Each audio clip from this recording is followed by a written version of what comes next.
ಈಗ ನೀವು ಹೇಳಿದೆ, ನೀವು ಹೇಳ್ತಾ ಇದ್ದೀರಲ್ಲ, ಚೀಫ್ ಮಿನಿಸ್ಟರ್ಗೂ DK ಶಿವಕುಮಾರ್ಗೂ ಜಗಳ ಇದೆ ಅಂತ. ಹಾಲು ಸಕ್ಕರೆ ಅಂತ ಹೇಳಿದೆಲ್ಲಪ್ಪ. ಇವ್ರಿಗೆ ನೋಡಿ, ನಿನ್ಗೆ ಹೇಳಿರೋದು ಹಾಲು ಅಂತ ನಿನ್ಗೆ ಹೇಳಿ, ನನಗೆ ಸಕ್ಕರೆ ಅಂತ ಹೇಳಿ, ಅವರು ಹಾಲು ಹಲ್ಲ ಹಾಲಾಹಲ ಅಂತ ಹೇಳಿದ್ರು. ಟೈಮ್ ಉತ್ತರ ಕೊಡ್ತದೆ ನೋಡಿ, ಇದು ಕರೆಕ್ಟ್. ಒಂದು ಮಾತಲ್ಲಿ 100 ಅರ್ಥ. That is DK Shivakumar.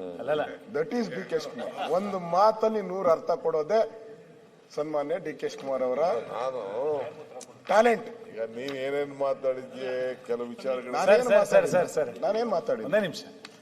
ಇದು ಕೋಲಾಹಲಕ್ಕೆ ಕಾರಣ ಆಗಬಾರ್ದು ಅಂತ ಅಷ್ಟೇ. ನಮ್ಗೆ ಈ ಹಲಾಹಲ ಕೋಲಾಹಲಕ್ಕೆ ಆಗಬಾರ್ದು ಅಂತ.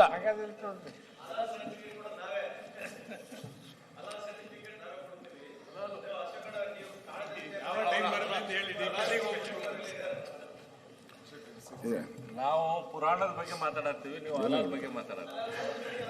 ಹಲಾಲ್ ಹೇಳಿಲ್ಲ ಅವರು. ಹಲಾಲ ಪುರಾಣದಲ್ಲಿ ಯಾವಾಗ ಸಮುದ್ರ ಮಂಥನ ಆಯ್ತು ಅವಾಗ ಹಲಾಲ ಬಂತು.